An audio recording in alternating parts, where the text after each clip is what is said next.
Hi, I'm Bevan from Global Cast Resources.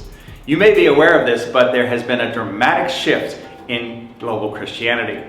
Whereas in the 1900s, the majority of the Christians lived in the West, today the majority of Christians of all sorts are from Asia, Africa, and Latin America. And not only that, but the body of Christ in those places has been maturing and strengthening, and the leaders are rising up and saying, hey, we read the same Bible you read, we have the same mandate you have to go make disciples of all nations.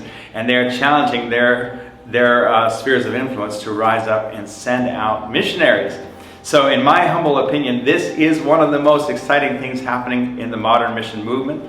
It is God transforming the mission field into the mission force, rising up new workers from new sending nations. It's no longer, hasn't been for a while, it's no longer the West reaching the rest.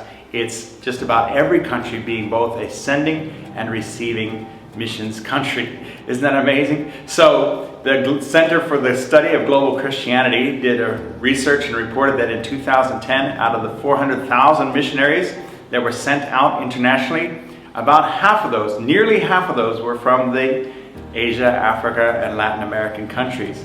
And so out of the top 10 missionary sending countries, you find Brazil and South Korea and even India. Isn't that amazing?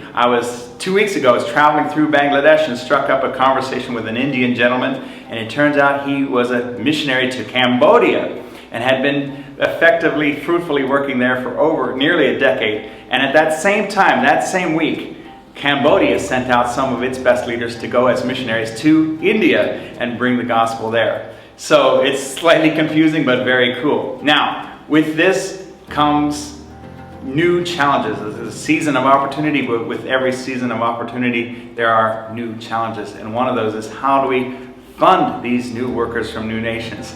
So I have friends who are representative of many from Asia, Africa, and Latin America who have a very clear calling to go to the unreached. And they have proven character, and they even have training. What they don't have is enough support. What they don't have are senders. And I see this as a missions mobilization challenge, a leadership challenge.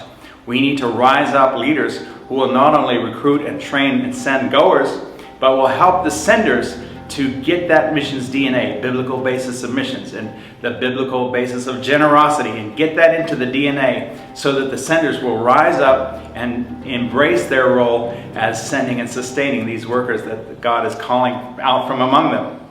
And so I think this is the big need. We could see an explosion of new effective goers if we just had more senders. And the way to have more senders is to have more leaders who are casting vision and building missions DNA into their communities, and so that they are embracing that role of sending and sustaining those God calls out from among them.